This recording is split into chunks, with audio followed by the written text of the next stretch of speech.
title of today's message is "The Divine Right to Rule is Conditional." Have any of you ever disobeyed your parents and had privileges curtailed? No. But he lied about it.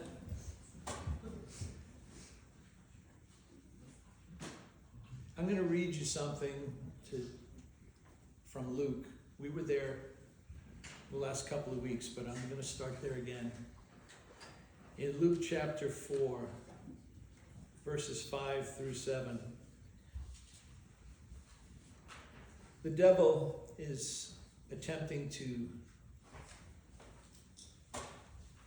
tempt Jesus Christ into worshiping him. In verse 5, beginning there, the devil took Jesus Christ up and showed him all the kingdoms of the world in a moment of time. And he said to him, "To you I will give all this authority, all this power, and their glory, for it's been delivered to me, and I give it to whom I will. If you then will worship me, it shall all be yours." The devil said, "I give authority to whoever I want to. Authority over kingdoms, to rule over other people." Well, have you ever heard people say there's contradictions in the Bible? Mm-hmm. I have. Over the years, I've discovered that most of the people that say that have never really researched what they claim is a contradiction. And therefore, they don't find out why it appears that those two statements contradict. Let me give you an example. Daniel chapter 2, verse 20 and 21. "Blessed be the name of God forever and ever, to whom belong wisdom and might. He changes times and seasons. He removes kings and sets up kings. He gives wisdom to the wise and knowledge to those who have understanding." Well, which is it? Does the devil have the authority to give people kingdoms? Or has God still got the authority to set up kings and take them down? Is that a contradiction? Or can both of these statements be true?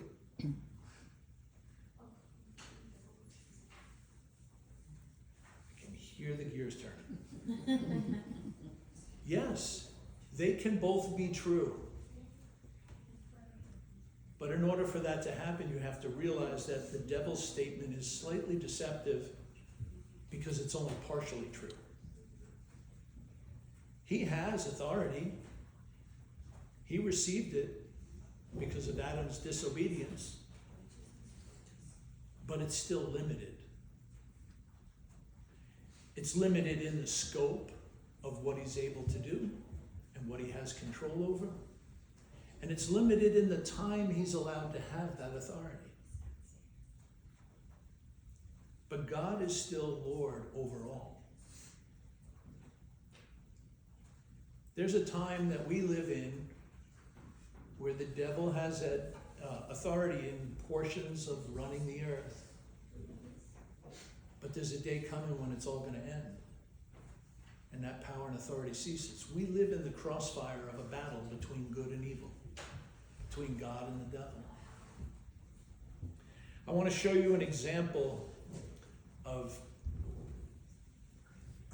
divine rule being given and taken away. God setting up a king and having a king removed. We'll start in Daniel chapter 1. Verses 1 and the first half of 2. It says, "In the 3rd year of the reign of Jehoiakim, king of Judah, Nebuchadnezzar, king of Babylon, came to Jerusalem and besieged it.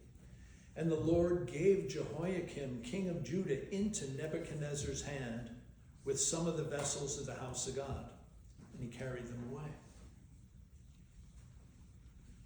Why? Why would God allow God's people to be conquered by an unbelieving king?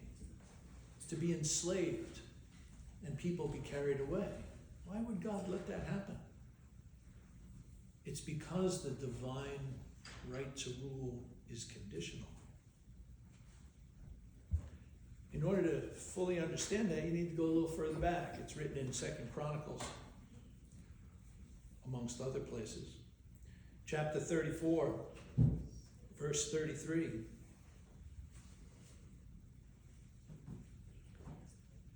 Josiah, he was a king, a good king in Israel. He tore down his father's groves and all the false places of false worship to other gods, and he restored the worship of God in the nation of Israel. It says Josiah took away all the abominations from all the territory that belonged to the people of Israel, and made all who were in Israel serve their Lord their God.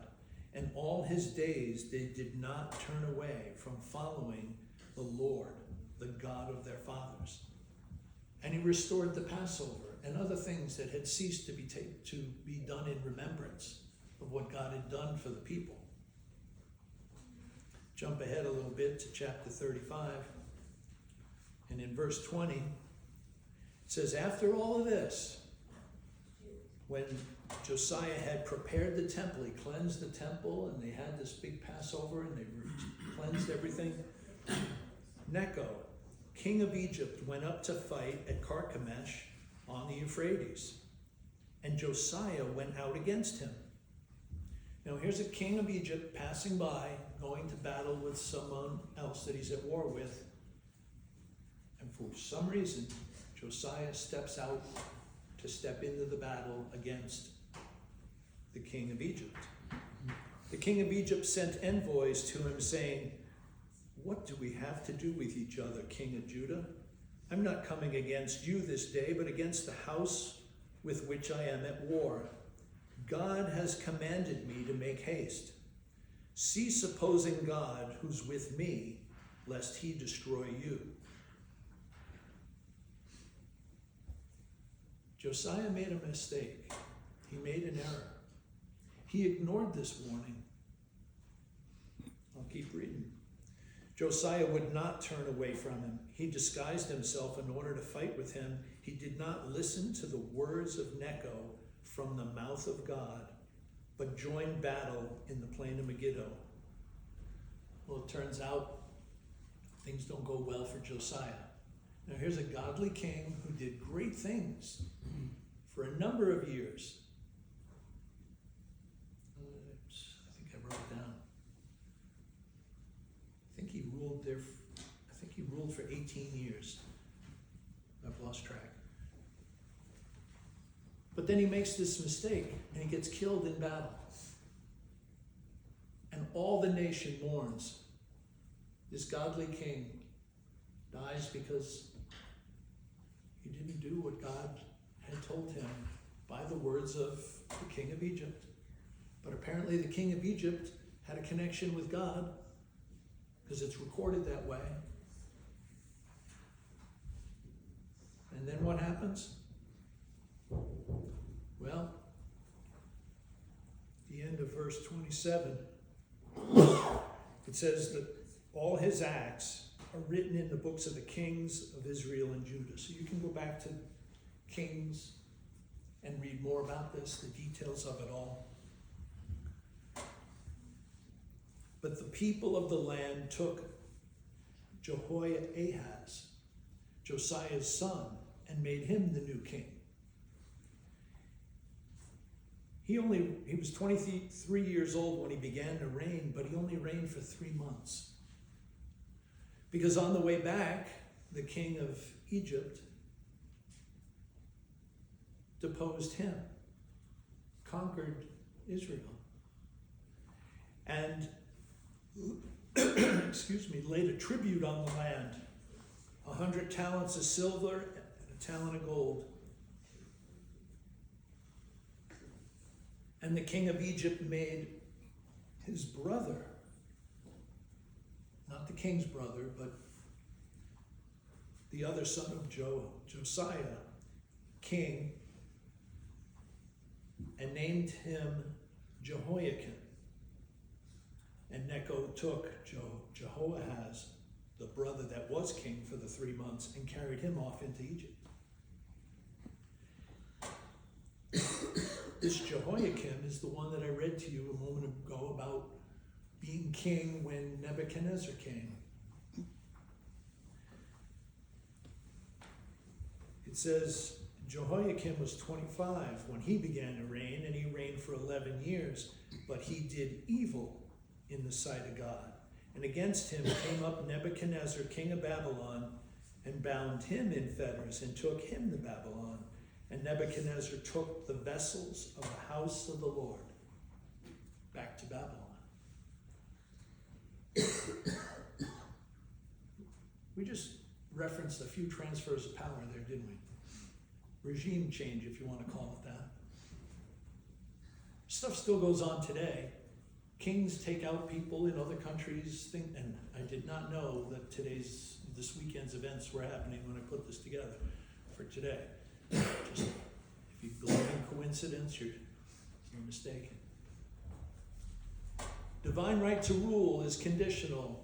Those who assume authority over others, unless they're serving the devil and are protected and get to stay there for a while, God will remove.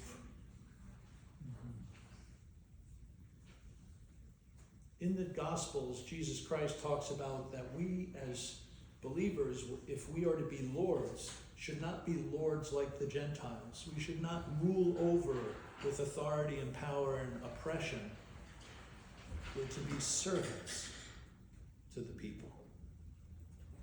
The proper use of power and authority is to bless others with what God has given you the power and authority to do. This was not the case.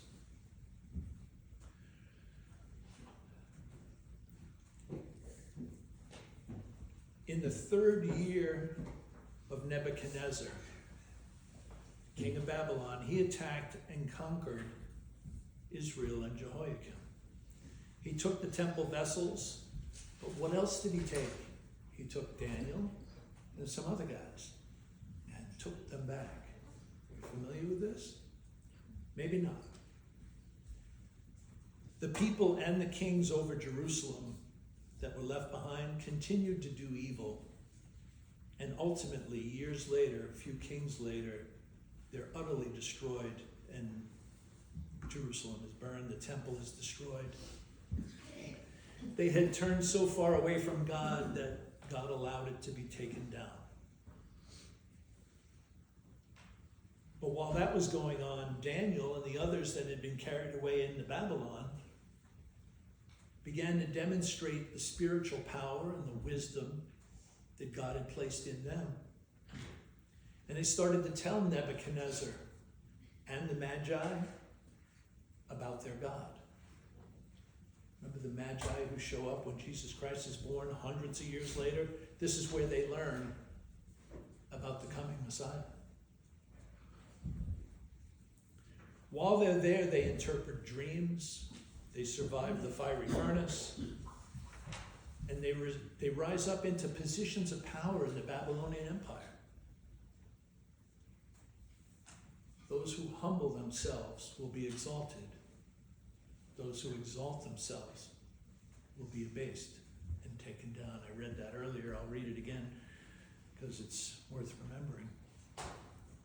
So what was Nebuchadnezzar's response to these kids? They were young men that came from Judea into Babylon. Well, let me read you some of the responses. In chapter 2, verses 46 through 49, this is after Daniel interprets a dream.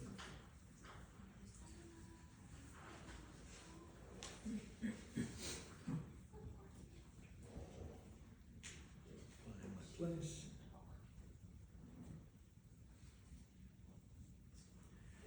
Nebuchadnezzar fell on his face He did homage to Daniel and commanded that an offering and incense be burned up to him. The king said to Daniel, "Truly your God is God of gods and Lord of kings." I should have brought that t-shirt. I'll show it to you someday. I think I've had it here before. It's a takeoff of the Lord of the Rings. And the shirt is about the Lord of the Kings.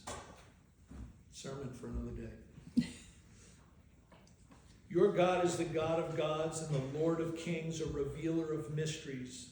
You've been able to reveal this mystery. And the king gave Daniel high honors and many great gifts and made him ruler over the whole province of Babylon.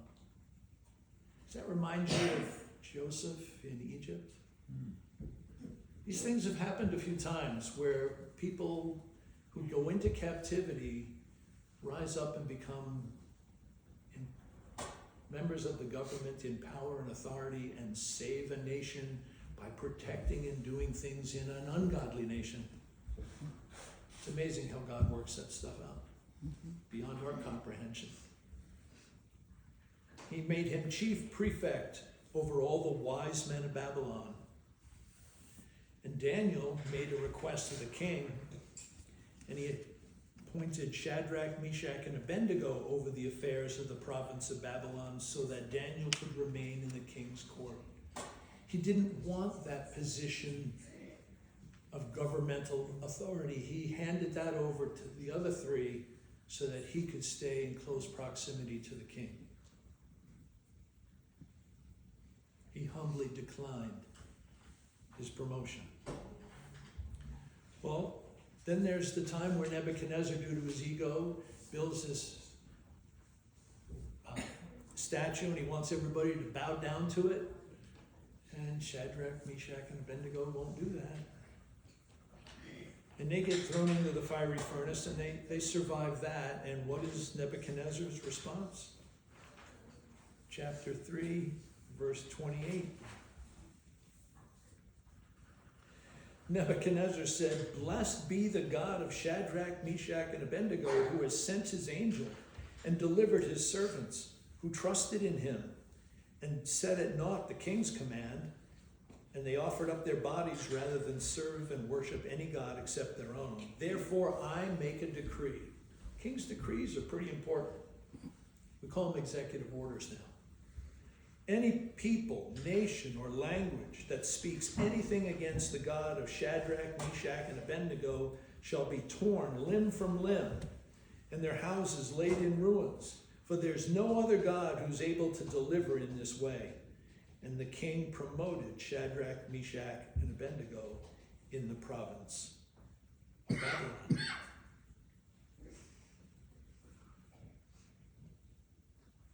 Pretty amazing, huh? Take a stand for God and things can change rapidly. Well, in another later dream that Nebuchadnezzar has, a dream that came from God, Daniel interpreted that one also. Nebuchadnezzar was told that he was going to go insane for a while until his pride and his ego were tamed. No, he ignored the warning. Chapter 4.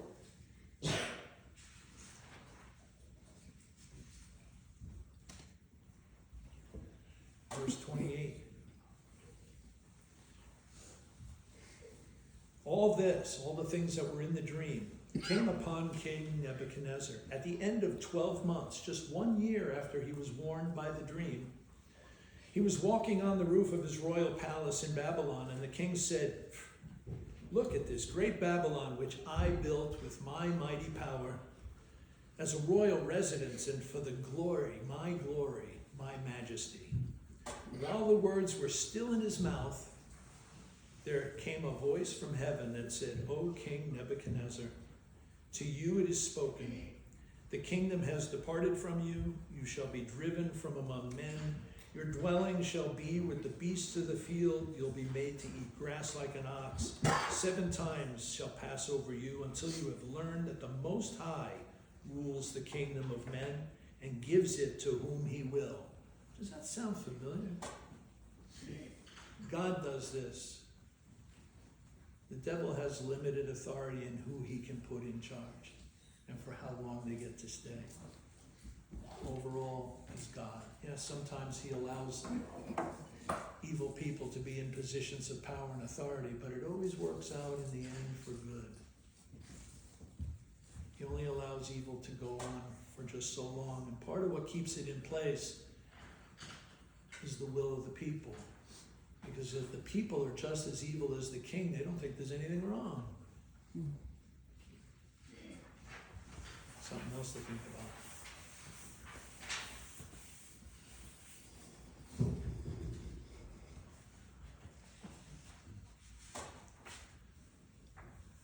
He stayed that way till his hair grew as long as eagle's feathers, and his nails were like bird claws. And at the end of the days, this is Nebuchadnezzar's writing, I lifted up my eyes to heaven, and my reason returned to me. I blessed the Most High and praised and honored him who lives forever. For his dominion is an everlasting dominion. His kingdom endures from generation to generation. All the inhabitants of the earth are accounted as nothing. He does according to his will in the hosts of heaven and among the inhabitants of the earth, and none can stay his hand.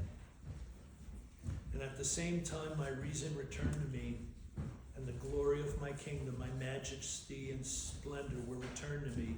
My counselors and my Lord sought me, and I established back in my kingdom. More greatness was added to me. Now I, Nebuchadnezzar, praise and extol and honor the King of heaven, for all his works are right and his ways are just, and those who walk in pride he's able to abase. Do you know who the first person who rose up in pride and lost his position was? Lucifer.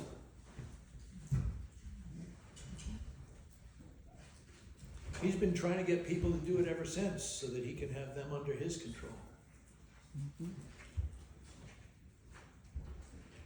These are just things to think about when you watch the news, when you see stuff going on. Don't let your heart get disturbed. It's been going on since the beginning. There's nothing new under the sun. Well, Nebuchadnezzar learned his lesson, but his son didn't. Let me read you this. I got to read you the whole thing because it needs it. Chapter 5. King Belshazzar, this is the son of Nebuchadnezzar, when he became king, he held a great feast for 1,000 of his lords, and they drank wine in front of the 1,000. And Belshazzar, when he tasted the wine, commanded that the vessels of gold and silver with his father Nebuchadnezzar had taken out of the temple of Jerusalem be brought out so they could party with the good stuff. The gold and silver goblets and things that came from the temple of God, dedicated for service in the temple. And so they brought them, and the lords and the wives and his concubines drank from these cups. And they drank wine and praised their gods of gold and silver and bronze and iron and wood and stone. And immediately the fingers of a man's hand appeared and wrote on the plaster on the wall of the king's palace, right opposite the lampstand, lit up so they could see it. And the king saw the hand as it wrote, and the color of his face changed, and his thoughts disturbed him. His limbs gave way. He started shaking, his knees knocked together. The king cried aloud to bring in the enchanters, the Chaldeans, and the astrologers. The king said to the wise men of Babylon, whoever can read this writing and tells me what interpret it shall be clothed with purple and have a chain of gold around his neck and shall be the third ruler in the kingdom. And then all the king's wise men came in, but they couldn't read the writing or make known the interpretation. And Belshazzar was even greatly alarmed. His color changed even more, and his lords were perplexed. Have you ever read this before? These would make great movies. The queen, because of the words of the king and his lords, came into the banqueting hall, and the queen said, "O king, live forever." Because queens back then couldn't just walk in on what the king was doing. Let not your thoughts alarm you or your color change. There is in your kingdom a man in whom is the Spirit of the holy God. In the days of your father, light and understanding and wisdom, like the wisdom of the gods, was found in him. And King Nebuchadnezzar, your father, made him chief of the Magi, the enchanters, the Chaldeans, and the astrologers, because an excellent spirit of knowledge and understanding to interpret dreams, explain riddles, solve problems, was found in this man Daniel.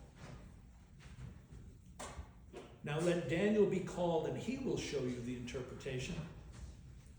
So Daniel was brought in before the king, and the king said, "You're Daniel, you're one of those exiles from Judah whom my father brought. I've heard of you that you have the Spirit of the holy God in you, and that light and understanding and excellent wisdom is found in you. All my wise men, enchanters, they were brought in, and they couldn't make known this interpretation. Show it to me. I've heard you can give interpretations and solve these problems. If you can read the writing, I'll give you the clothing of purple.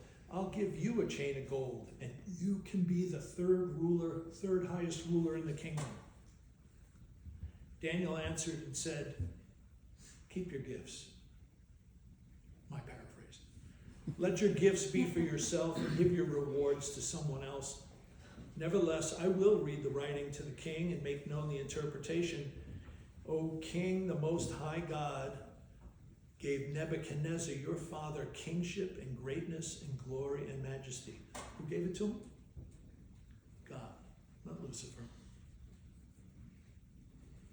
"And because of the greatness that he gave him, all peoples, nations, and languages trembled and feared before him, whom he would have killed, whom he would keep alive, whom he wanted to, he would raise up, and whom he wanted to, he would put down.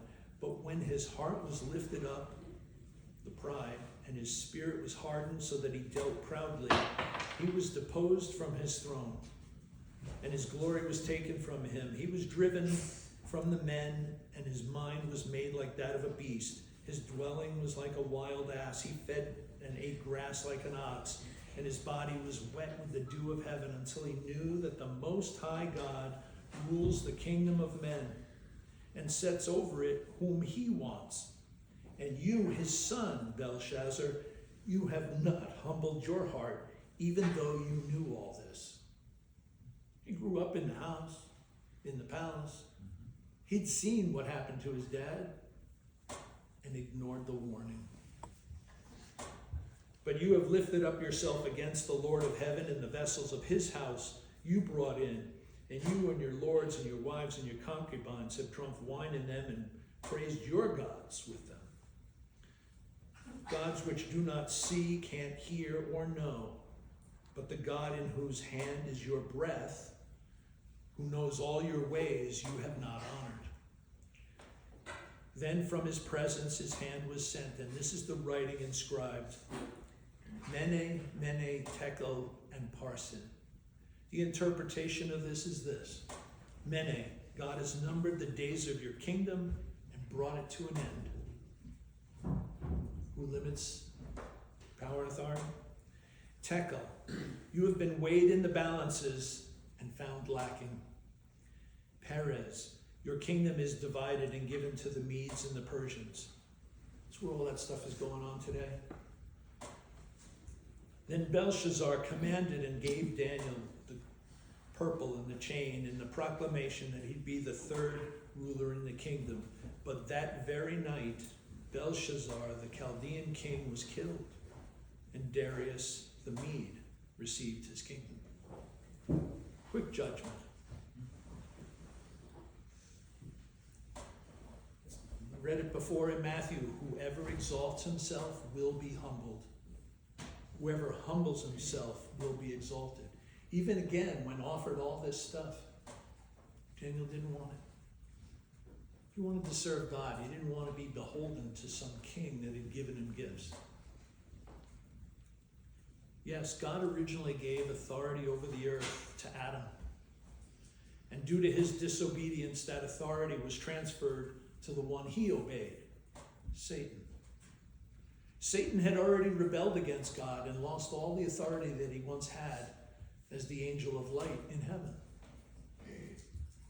His authority is now limited to those he can manipulate, those he can deceive, and those he can control. He gives out a portion of the power that he still has to those who will serve him, but his time is running out. His authority on earth has come into an end. It'll end because each day we get closer to the day of the return of Jesus Christ. The divine right to rule is conditional. Jesus Christ's authority will never end because he humbled himself and was obedient until death. Heavenly Father,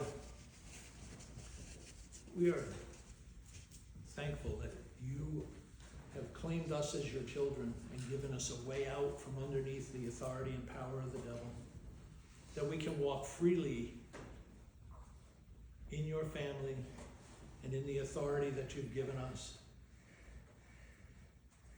We thank you that we have your word written so that we can learn things from the past, so that we don't continue to make the same mistakes in the future or even in the present. We thank you for this in the name of Jesus Christ. Amen. Amen.